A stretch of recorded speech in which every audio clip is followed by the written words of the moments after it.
नमस्कार दोस्तों, स्वागत है आप सभी का हमारे चैनल सुविद्या में। आज की क्लास में हम बात करेंगे रीट का, जो साइंस का एक बहुत ही महत्वपूर्ण टॉपिक। रीट की अगर हम बात करते हैं, रीट 2021 जिसका एग्जाम जो है 20 जून को होने वाला है। तो सजीव करके जो हमारी एक यूनिट है, उसके अंतर्गत हमें पढ़ने हैं पौधों के विभिन्न भाग, और उसके अंतर्गत ही एक मुख्य टॉपिक है पुष्प, फ्लावर। उसके बारे में आज की क्लास में हम अध्ययन करेंगे।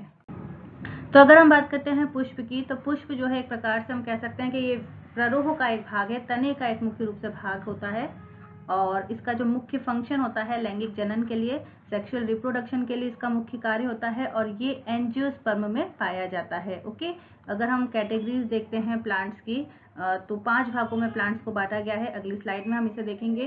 तो एंजियोस्पर्म प्लांट जो है, उनकी मुख्य कैरेक्टरिस्टिक्स ही ये होती है कि उनमें पुष्प लगते हैं। तो ऐसे पेड़, ऐसे पादप जिनमें पुष्प लगते हैं, उन्हें कहा जाता है एंजियोस्पर्म। और यहाँ पर हम उसके एक मुख्य भाग पुष्प की बात करेंगे। इस डायग्राम में आप देख सकते हो कि वेरियस पार्ट्स दिए हुए हैं पुष्प के, जो कि हम अगली स्लाइड में देखेंगे।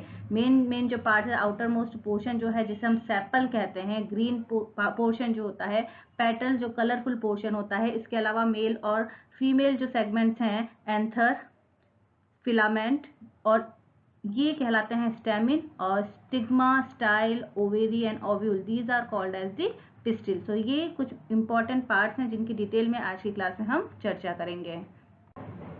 अगर हम बात करते हैं एंसेस्टर प्रोटिस्ट से किस प्रकार प्लांट्स का पार्ट्स डिवीजन हुआ है, तो मुख्य जो इसकी कैटेगरीज हैं वो होंगी ब्रायोफाइटा, टेरिडोफाइटा, जिम्नोस्पर्म और angiosperm. Gymnosperm they do not have flowers and fruits नहीं लगते हैं। एंजियोस्पर्म में फ्लावर्स एंड फ्रूट्स जो होते हैं वो लगते हैं। तो यही मेन कैरेक्टरिस्टिक्स है। एंजियोस्पर्म और जिम्नोस्पर्म में डिफरेंस हम कर सकते हैं इसके माध्यम से। अब हम बात करते हैं पार्ट्स ऑफ फ्लावर्स। ठीक है, पुष्प के कौन कौन से भाग हैं। तो पुष्प का जो सबसे हम कह सकते हैं ऐसा भाग जो कि तने से जुड़ा हुआ होता है, डंठल से जुड़ा हुआ होता है, उस भाग को कहा जाता है रिसेप्टेकल। ठीक है, रिसेप्टेकल से ही पुष्प के अन्य भाग भी जुड़े हुए होते हैं। अब देख लेते हैं कि और कौन कौन से मुख्य पार्ट हैं। तो पहला हो जाता है सेपल्स, फिर पेटल्स, स्टैमिन और पिस्टिल। तो जो सेपल है, हम कहते हैं ना कि प्लांट जो फ्लावर के सबसे बाहर जब कली खिलती नहीं है पुष्प की, तो एक जो ग्रीन पोर्शन जो होता है उससे प्रोटेक्शन मिलता रहता है, और वही बाह्य दल हैं जिन्हें हम सेपल कहते हैं। इसी के बाद जो हम कलरफुल पार्ट देखते हैं फ्लावर का, उसे कहा जाता है पेटल्स, हिंदी में इसे दल कहा जाएगा। उसके बाद स्टैमिन जो कि मेल रिप्रोडक्टिव पार्ट हो जाएगा, पिस्टिल जो कि फीमेल रिप्रोडक्टिव पार्ट हो जाएगा, पुकेसर और स्त्री केसर। तो पुकेसर जो है उसके भी 3 भाग हैं, स्त्री केसर के भी 3 भाग हैं। कौन कौन से हैं वो हम देख लेते हैं। अगर हम बात करते हैं मेल रिप्रोडक्टिव पार्ट की, तो एंथर, पॉलन ग्रेन्स और फिलामेंट। तो ये जो 3 पार्ट होंगे, ये तीनों पार्ट जो हैं वो किसके कहलाएंगे? ये तीनों पार्ट होंगे स्टेमिन्स के। यहाँ पर आप देख सकते हैं एंथर, पॉलन ग्रेन्स, एंथर में छोटे छोटे छोटे पॉलन ग्रेन्स होते हैं, और तीसरा पोर्शन हो जाएगा फिलामेंट। अगर हम बात करते हैं फीमेल रिप्रोडक्टिव पार्ट की, जिसे हम पिस्टिल कहते हैं, जिसे हम कार्पेल भी कहते हैं। कार्पेल और पिस्टिल दोनों आप याद रखें।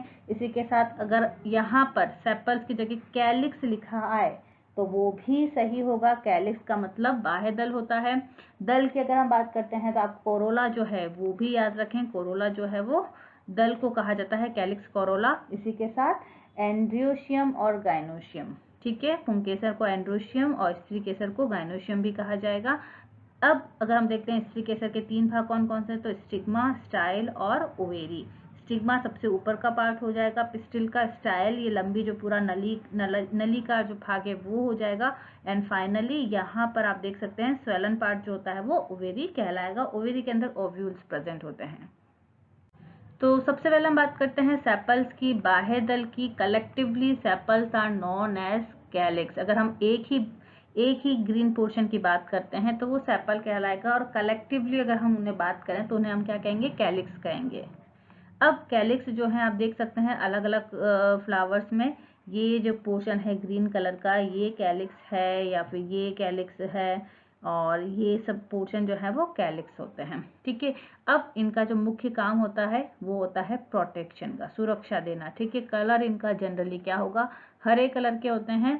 अब ये दो प्रकार के हो सकते हैं। आपने कई बार देखा होगा कि आपस में जुड़े हुए होते हैं और कई पादपों में ये इस प्रकार से या तो जुड़े हुए होंगे या फिर ये कंप्लीट सेपरेटेड होंगे। तो अगर संयुक्त बाह्य दल है, इसका मतलब बाह्य दल आपस में जुड़े हुए हैं, जैसे गुड़हल में, धतूरा में, ओके, तो वो संयुक्त बाह्य दल होगा। दूसरा हो जाएगा पृथक बाह्य दल, जो कि बैंगन, टमाटर और मिर्च में देखने को मिलता है। तो ये कुछ एग्जाम्पल्स जो हैं वो आपको पता होना चाहिए कि प्रकाश संश्लेषण और अन्य भागों की रक्षा करना इसका मुख्य कार्य होता है। दूसरा अब हम मुख्य पार्ट देख लेते हैं। अब दूसरा पार्ट है पेटल्स। पेटल्स को कलेक्टिवली क्या कहा जाता है? कोरोला कहा जाता है। ध्यान रखें, petals are collectively known as corolla. इनका जो कलर होता है वो रंगीन होता है, चमकीला कलर आप कह सकते हो, चटकीला कलर आप कह सकते हो। और ये पुष्प का दूसरा चक्र होता है। मुख्य रूप से इसका काम क्या होता है? कीटों को आकर्षित करना, या फिर इनका काम पुष्प के मध्य भाग में उपस्थित प्रजनन अंगों की रक्षा करना। इसी के अलावा हम ये भी कह सकते हैं कि पॉलिनेशन जो होता है, परागण जो होता है, उसके लिए कीटों को आकर्षित करता है मुख्य रूप से। अगेन अगर हम देखें तो इसके दो भाग होते हैं। देखिए आप यहाँ पर देख सकते हैं कि ये जो दल वाले पोर्शन या तो पृथक दल होंगे, इस प्रकार से आप देख सकते हो। तो पृथक जो है वो किसमें? गुड़हल में होता है। हिबिस्कस हम कह सकते हैं, चाइना रोज हम कहते हैं इसे। तो ये पृथक दल जो है वो मटर, चना और गुड़हल। और अगर हम बात करते हैं संयुक्त दल की, तो जब बाह्य दल आपस में ये जुड़े हों इस प्रकार से, जैसा कि अब धतूरा में देख सकते हो कि बाह्य दल जो है वो आपस में अलग अलग नहीं है, तो वो धतूरा इसका एग्जाम्पल हो जाएगा संयुक्त दल का। तो जिस प्रकार हमने बाह्य दल के दो प्रकार देखे थे, उसी प्रकार से संयुक्त दल के भी दो ही प्रकार होते हैं। तीसरा मुख्य पार्ट जो जाए वो होगा पुंकेसर, stamens. Many stamens are collectively known as the androecium. Okay, अब ये जो है पुंकेसर पौधे का नर प्रजनन अंग होता है, पंखुड़ियों के छल्ले के भीतर उपस्थित होते हैं, और इसका जो थोड़ा सा जो फूले हुए ऊपरी हिस्से के साथ इनमें थोड़ी सी एक डंठल होती है। तो ये जो आप पूरा भाग देख सकते हो, कंप्लीट स्टेमिन, इस प्रकार का इसका स्ट्रक्चर होता है। ऊपर का भाग थोड़ा सा फूला हुआ, उसके बाद ये कंप्लीट फिलामेंट आपको दिखेगा।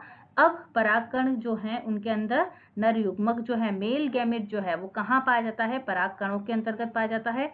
और एक पुष्प में बहुत सारे पुंकेसर, पॉलन ग्रेन्स जो हैं वो हो सकते हैं। तो इसकी हर एक इकाई जो है उसे कहा जाएगा स्टेमिन, और collectively many stamens are called as androecium.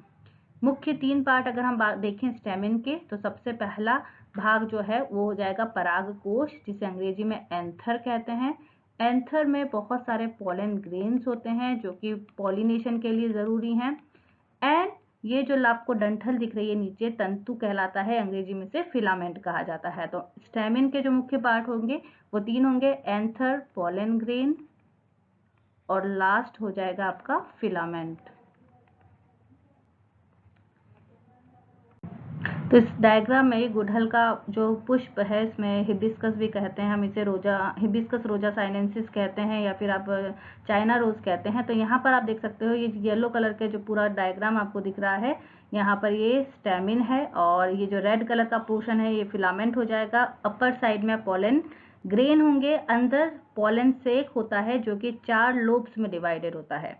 So this is the complete structure of stamen. अगला पोर्शन हो जाएगा स्त्री केसर, जिसे पिस्टिल कहते हैं, और collectively pistils are known as gynoecium. It is the female reproductive part of the flower. अब इसकी भी 3 इकाइयां हैं, जैसे कि हमने मेल रिप्रोडक्टिव सिस्टम में 3 पार्ट देखे थे। इसी प्रकार से अगर हम पिस्टिल को देखें तो पिस्टिल के भी 3 मुख्य पार्ट्स हो जाएंगे। जो सबसे ऊपर का पार्ट होता है that is called as stigma. सबसे ऊपरी पार्ट को स्टिग्मा कहा जाता है, थोड़ा सा स्वलन पार्ट होता है। इसके बाद एक लंबी नलिका चली आ रही है, आप देख सकते हो इस डायग्राम में, जिसे कहा जाता है स्टाइल। और finally there is the presence of ovary. तो आप लास्ट का जो डायग्राम देख रहे हो ये ओवेरी होगी। ओवेरी के अंदर ओव्यूल प्रेजेंट होते हैं। ओवेरी का जो मेन काम होता है फ्रूट बनाने का होता है। फ्रूट बनने वाला, फ्रूट जिससे बनता है वो पोर्शन होता है ओवेरी, और ओव्यूल का काम होता है सीड फॉर्मेशन से। तो ये चीज कई बार पूछी जाती है कि ओवेरी से क्या बनेगा। So ovary is responsible for making the fruit and ovule is responsible for making the seed. So simple सा है। अगर हम बात कर रहे हैं स्टेमिन की, तो भी 3 पार्ट हैं। कौन कौन से 3 पार्ट हो जाएंगे? एंथर, पॉलन ग्रेन्स और फिलामेंट। अगर हम बात करते हैं पिस्टिल की, उसके भी 3 पार्ट हो जाएंगे, स्टिग्मा, स्टाइल और ओवेरी। तो यहाँ पर आप कंप्लीट डायग्राम देख सकते हो। देखिए वो पार्ट जो कि तने से जुड़ा हुआ होता है या फिर हम कह सकते हैं डंठल से जुड़ा होता है, वो भाग रिसेप्टेकल कहलाता है। ध्यान रखें, पुष्प का आधार भाग हो जाएगा, जिससे पुष्प के सभी पार्ट्स जो हैं वो इसी से जुड़े होते हैं। उसके बाद आप यहाँ पर देखिए डायग्राम में देख रहे हैं, जो ग्रीन पोर्शन है जो कि पौधे की सुरक्षा के लिए ज़रूरी होता है, या फिर प्लांट्स में जो भी ग्रीन पोर्शन होता है वो फोटोसिंथेसिस प्रोसेस के लिए ज़रूरी होता है। तो ये पोर्शन क्या कहलाएगा, इस पोर्शन को हम कहेंगे सेपल्स। उसके बाद ये जो आपको पिंक कलर का पोर्शन दिख रहा है, ग्रीन कलर पिंक कलर का जो पोर्शन है colourful, that is called as petals, जो कि कीटों को आकर्षित करने के लिए, इंसेक्ट्स को परागकण के लिए, पॉलिनेशन प्रोसेस के लिए आकर्षित करने के लिए ज़रूरी है पेटल्स का काम। उसके बाद ये मेल रिप्रोडक्टिव पार्ट हो जाएंगे, और यहाँ पर जो ये पिंक कलर का आपको पोर्शन दिख रहा है, या फिर ये ऊपर से पिंक कलर का, और ये पोर्शन हो जाएगा female reproductive part, stigma, style, और फाइनली यहाँ पर नीचे से स्वॉलन पार्ट जो है वो ओवेरी कहलाएगा।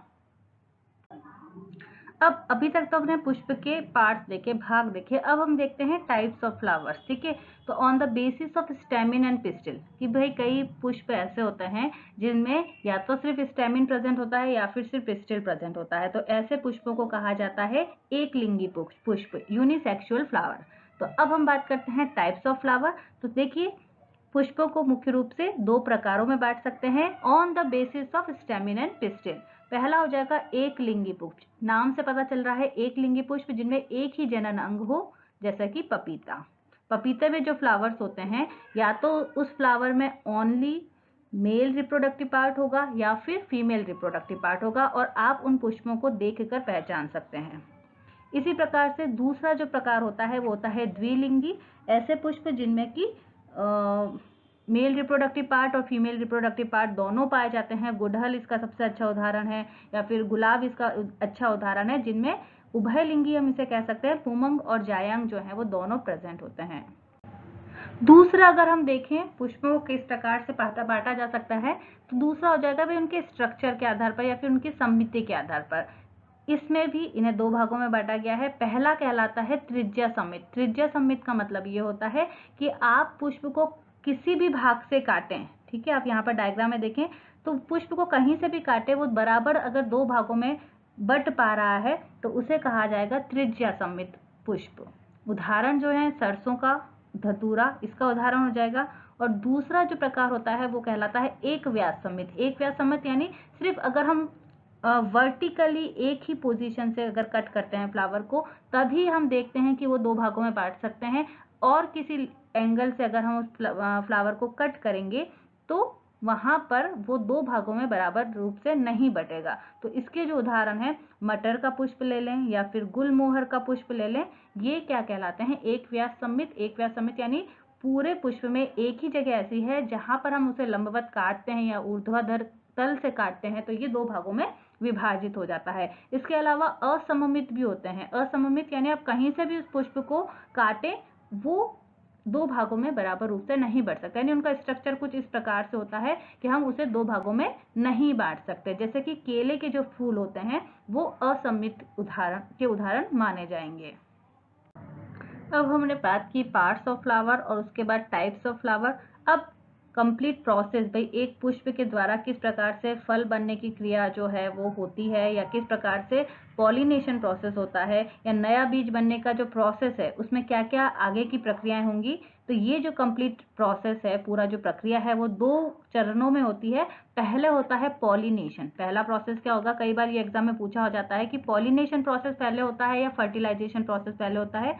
तो याद रखें कि पहले जो प्रोसेस होगा वो होगा पॉलिनेशन प्रोसेस, जिसे परागण कहा जाता है, कि कीटों के माध्यम से या फिर हवा के माध्यम से या जल के माध्यम से या कुछ एनिमल्स के माध्यम से जो पॉलन ग्रेन्स हैं वो ट्रांसफर होंगे फीमेल रिप्रोडक्टिव पार्ट पर। और दूसरा जो उसके बाद सेकंड जो प्रोसेस होता है that is called as fertilisation, निषेचन इसे कहा जाता है। तो इन 2 पार्ट को पढ़ेंगे। पहले हम पॉलिनेशन प्रोसेस को देखते हैं। तो सबसे पहले हम बात करते हैं पॉलिनेशन एंड इट्स टाइप। तो नाम से ही जैसे हम बता सकते हैं कि ये किससे रिलेटेड होगा, ये पॉलन ग्रेन्स से रिलेटेड होगा। तो आप परागकण की अगर हम डेफिनेशन देखते हैं तो जब पुंकेसर जो है, पॉलन ग्रेन्स जो हैं परागकण अंडक के स्टिग्मा पर आता है तो इसे परागण कहा जाता है। तो सिंपल सी भाई अगर ये एक फ्लावर है और उस फ्लावर में स्टेमिन के पार्ट हमने देखे थे 3 और उनमें से एक पार्ट हमने देखा था पोलन ग्रेन्स। बहुत छोटे छोटे पोलन ग्रेन्स जो हैं वो फूलों में, फ्लावर्स में पाए जाते हैं और किसी भी रीजन से, चाहे तो मधुमक्खियों की वजह से, चाहे तो हम कह सकते हैं तितलियों की वजह से, कुछ पक्षियों की वजह से, कीटों की वजह से, हवा की, पानी की वजह से, ये जो परागकण हैं ये ट्रांसफर हो जाते हैं किसी और फ्लावर के या फिर उसी फ्लावर के फीमेल रिप्रोडक्टिव पार्ट के ऊपर। उस प्रोसेस को कहा जाता है पॉलिनेशन प्रोसेस। अब पॉलिनेशन प्रोसेस बहुत जरूरी है क्योंकि उसी के बाद फर्टिलाइजेशन का प्रोसेस जो है वो आगे हो पाएगा। इसीलिए हम कह सकते हैं कि ये महत्वपूर्ण होता है क्योंकि परागण की वजह से ही नर युग्मक मादा युग्मक के साथ मिल पाता है। तो यहाँ पर आप टाइप्स ऑफ पॉलिनेशन अब देख लेते हैं। अगर हम बात करते हैं पॉलिनेशन के टाइप्स की, तो पॉलिनेशन जो है वो 2 प्रकार से होता है। ओके, पॉलिनेशन प्रोसेस के 2 प्रकार कौन कौन से हैं? पहला हो जाएगा स्वपरागण यानी सेल्फ पॉलिनेशन, और दूसरा प्रकार इसका हो जाएगा क्रॉस पॉलिनेशन। तो types of pollination, it may be of 2 types. First will be self pollination and second will be cross pollination. Self pollination नाम से बिल्कुल आप इजीली बता सकते हैं, स्वपरागण। और अगर एक ही पुष्प है, एक ही फ्लावर है, उसी पुष्प के स्टेमिन का जो पार्ट है पोलन ग्रेन, उसका उसी पुष्प के फीमेल रिप्रोडक्टिव पार्ट पर ट्रांसफर हो जाना। अब यहाँ पर आप ध्यान रख सकते हैं कि यहाँ पर किसी प्रकार की कीट की जरूरत नहीं है। हल्की से अगर हवा की वजह से या फिर अपने आप जो है मेल रिप्रोडक्टिव पार्ट का जो पोलन ग्रेन है वो स्टिग्मा पर अटैच हो सकता है और स्वपरागण जो है वो हो सकता है। और दूसरा हो जाएगा क्रॉस पॉलिनेशन। क्रॉस पॉलिनेशन का मतलब क्या होगा कि किसी उसी स्पीशीज के, ठीक है, ये ध्यान रखें आप कि हर ऐसा नहीं है कि पोलन ग्रेन जो है किसी भी पुष्प के स्टिग्मा पर चले जाएंगे और पॉलिनेशन का प्रोसेस कंप्लीट हो जाएगा। अगर पोलन ग्रेन्स उसी स्पीशीज के, उसी प्रजाति के किसी दूसरे पुष्प पर, उसके स्टिग्मा पर अगर ट्रांसफर होता है, उसकी वजह से अगर पॉलिनेशन का प्रोसेस होगा तो वो कहलाएगा क्रॉस पॉलिनेशन। डेफिनेशन अब हम क्लियर देख लेते हैं। जब एक पुष्प के परागकण उसी पुष्प के स्टिग्मा या उसी पौधे के दूसरे पुष्प के स्टिग्मा तक जाए तो उसे स्वपरागण कहा जाएगा। तो यहाँ पर आप ध्यान रख सकते हैं भाई, एक ही पेड़ के पुष्पों पर अगर पॉलिनेशन का प्रोसेस होता है तो वो सेल्फ पॉलिनेशन में आएगा, और जब एक पौधे के पुष्प के जो पोलन ग्रेन्स हैं वो उसी प्रजाति के दूसरे पौधे के पुष्प के स्टिग्मा तक आएगा तब उसे कहा जाएगा क्रॉस पॉलिनेशन। तो यहाँ पर आपने टाइप्स देख लिए, सेल्फ पॉलिनेशन और क्रॉस पॉलिनेशन। हाँ, तो अगर आप देखते हैं कि क्रॉस पॉलिनेशन की अगर हम बात करते हैं तो क्रॉस पॉलिनेशन में जो सबसे बड़ा रोल जो है वो हम कह सकते हैं इंसेक्ट्स का होता है। क्यों होता है? क्योंकि आपने देखा होगा कि जब भी कोई मधुमक्खी या कोई भी कीट एक पुष्प पर बैठता है तो बहुत सारे जो पोलन ग्रेन होते हैं वो उसके शरीर पर चिपक जाते हैं, और जैसे ही वो कीट उड़ता है तो और किसी दूसरे पुष्प पर जाके बैठेगा तो वो सारे के सारे जो परागकण हैं, जो पोलन ग्रेन्स हैं, वो दूसरे पौधे पर चिपक जाते हैं, दूसरे पौधे के स्टिग्मा पोर्शन पर चिपक जाएंगे, और वो किस में मदद करेगा? वो मदद करेगा क्रॉस पॉलिनेशन के प्रोसेस में। पॉलिनेशन के बाद का जो अगली प्रक्रिया है वो कहलाएगी निषेचन, या फिर इसे अंग्रेजी में कहा जाता है फर्टिलाइजेशन। अगला चरण है ये परागकण के बाद। इस कंडीशन में क्या होता है, जैसा कि हमने पढ़ा अभी कि जितने भी पोलन ग्रेन्स हैं वो पोलन ग्रेन्स क्या होगा, यहाँ पर देखिए आप इस डायग्राम में देख सकते हैं कि ये कंप्लीटली क्या होगा, स्टिग्मा के ऊपर इस प्रकार से अटैच हो जाते हैं। अटैच होने के बाद जैसे ही अटैच होंगे ये फट जाएंगे और धीरे धीरे एक ट्यूब का फॉर्मेशन होता है। ये ट्यूब आप इस डायग्राम में देख सकते हो। इस ट्यूब को कहा जाता है पोलन ट्यूब। अब ये पोलन ट्यूब जो है सबसे पहले, जैसे सबसे ऊपरी पोर्शन जो होता है स्टिग्मा, उसके बाद का जो सेकंड पार्ट होता है स्टाइल और ओवेरी, तो ये जो ट्यूब है धीरे धीरे विकसित होती जाएगी, डेवलप होते होते होते ये कहाँ तक जाएगी, ये बनेगी ओवेरी तक, यानी इतनी लंबी एक पोलन ट्यूब का फॉर्मेशन होगा। और इसी पोलन ट्यूब से ये जो परागकण हैं धीरे धीरे स्टिग्मा से होते हुए स्टाइल की ओर बढ़ेंगे, स्टाइल से होते होते धीरे धीरे ओवेरी की ओर ये प्रवेश करते हैं। नर युग्मक अब कहाँ आ जाएगा, पराग नली में, यानी हमने अभी बात की पोलन ट्यूब में इसका ट्रांसफर हो जाएगा। और ये धीरे धीरे आने के बाद यहाँ पर जर्म सेल जो है, फीमेल जर्म सेल इससे अटैच होते हैं और यहाँ पर ट्रिपल फ्यूजन का फॉर्मेशन कंप्लीट होता है, जिससे जायगोट का फॉर्मेशन होगा। अब इस जायगोट में या फिर हम कह सकते हैं फर्टिलाइज्ड एग में कई बार विभाजन होते रहेंगे, कई बार हम कह सकते हैं कि डिविजन्स होंगे और उसके बाद एक एम्ब्रियो का फॉर्मेशन होगा। एम्ब्रियो के चारों ओर धीरे धीरे एक कठोर परत बन जाएगी और धीरे धीरे वो कठोर परत जो है वो एक सीड में कन्वर्ट हो जाएगी।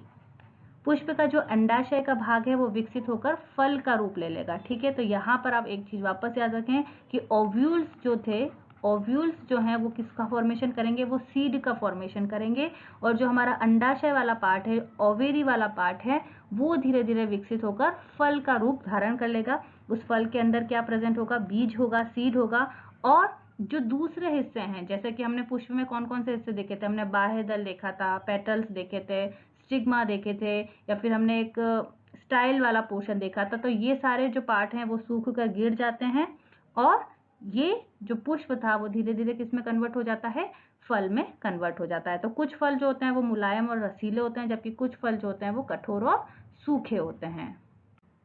जब तक बीज जो है या सीड जो है वो पौधे से मिला हुआ होता है, वो निष्क्रिय अवस्था में होता है, उसमें वापस किसी प्रकार का एकदम से जर्मिनेशन नहीं हो सकता जब तक कि उन्हें अलग से पानी, हवा, मिट्टी, सूरज की रोशनी नहीं मिलती। तो जैसे जैसे क्या होता है, पौधे का जो बीज है वो अपने मेन पौधे से अलग हो जाएगा और उसे पानी, हवा, मिट्टी और सनलाइट मिलती रहेगी, तो वो एक नए पौधे के रूप में विकसित होने लगेंगे। जैसा कि हम जर्मिनेशन प्रोसेस आगे एक डिटेल में पूरी क्लास में पढ़ेंगे कि किस प्रकार से जर्मिनेशन होता है सीड का। यहाँ पर हम शुरुआत पर एक स्टार्टिंग पॉइंट देख लेते हैं कि किस प्रकार से ये पूरा प्रोसेस होता है, उसी का एक भाग के रूप में देख रहे हैं। तो उस प्रोसेस को क्या कहा जाएगा, जर्मिनेशन ऑफ सीड या बीजों का अंकुरण हम उसे कहेंगे। तो बीजों का अंकुरण तब शुरू होगा जब बीज पानी को सोखना शुरू कर देगा। धीरे धीरे क्या होगा, सीड कोट जो होता है, सबसे बाहरी जो कठोर आवरण हमने अभी देखा, वो टूट कर फट जाएगा और पानी की मदद से बहुत सारे एंजाइम्स की क्रियाएं यहाँ पर होंगी और धीरे धीरे दो मुख्य पार्ट जो हैं वो बन जाएंगे उस सीड के अंदर। एक हो जाएगा रेडिकल, जिसे हम हिंदी में मूलांकुर कहते हैं, जो कि रूट का फॉर्मेशन करेगा, और दूसरा पोर्शन जो होगा वो कहलाएगा प्ल्यूम्यूल, जो कि तने का विकास करेगा, स्टेम का विकास करने लग जाएगा। अगर हम बात करते हैं फलों की, तो फल जो है, जो कि एक तरीके से हम कह सकते हैं फर्टिलाइज्ड ओवेरी होता है, निषेचित अंडाशय होता है। तो ये पुनः दो भागों में बांटा जा सकता है। एक होता है सत्य फल, जिसे ट्रू फ्रूट कहा जाता है। अगर कोई फल ओवेरी से ही विकसित हुआ है तो उसे सत्य फल कहा जाएगा, उदाहरण जैसे आम और मटर। लेकिन अगर फल का जो विकास है वो अंडाशय के अलावा पुष्प के किसी और भाग से होता है तो उसे असत्य फल कहते हैं। एप्पल से सेब जो है इसका बहुत ही अच्छा उदाहरण है, क्योंकि कई बार एग्जाम में पूछा जाता है कि एप्पल या सेब जो है वो किस प्रकार का फल है। तो सेब एक असत्य फल है, फॉल्स फ्रूट कहा जाता है इसे, क्योंकि इसका विकास अंडाशय से नहीं होता है। अगर अंडाशय से विकसित होने वाले फलों के उदाहरण पूछे जाएं तो आम और मटर उसके उदाहरण होंगे। इसी के अलावा कई पुष्प ऐसे होते हैं पुष्पों से जिनमें किसी भी प्रकार का फर्टिलाइजेशन का प्रोसेस होता ही नहीं है और बिना फर्टिलाइजेशन के ही उनमें फलों का निर्माण हो जाता है। तो ऐसे पौधे जिनमें बिना निषेचन के ही फल का विकास हो जाए उन्हें अनिषेक फल कहा जाएगा, और इसका उदाहरण जो है वो केला होगा और इसमें किसी भी प्रकार के बीज उपस्थित नहीं होते। अंडाशय की भित्ति जो है वो 3 प्रकार की होती है। पहली होगी बाह्य फल भित्ति, जो कि पतली या मोटी और चर्मिल छिलका बनाती है। आप एक फ्रूट का ध्यान में रखते हुए बता सकते हैं कि अगर एक आम का उदाहरण देखें तो जो सबसे बाहरी परत जो होती है वो या तो पतली या थोड़ी मोटी जो छिलका वाला भाग करेगी। दूसरी भित्ति कहलाती है मध्य फल भित्ति, जो कि भोजन संचय के कारण थोड़ी सी रसेदार या गूदेदार हो जाती है। आम और खजूर में आप देख सकते हैं। और अंतःफल भित्ति, कुछ फल जो होते हैं उनकी अंतःफल भित्ति जो है वो कठोर होती है और कुछ पादपों में ये पतली और झिल्ली के समान भी होती है। तो यहाँ पर 3 भाग देखे हमने फल भित्ति के, बाह्य फल भित्ति, मध्य फल भित्ति और अंतःफल भित्ति। देखिए अब इस डायग्राम में देख सकते हैं जो सबसे बाहरी पार्ट है उसे कहा जाता है एपिकार्प। क्या कहा जाएगा, एपिकार्प। और सबसे बाहरी स्तर होता है पतला, नरम या कठोर होता है, ये फल का छिलका बनाता है।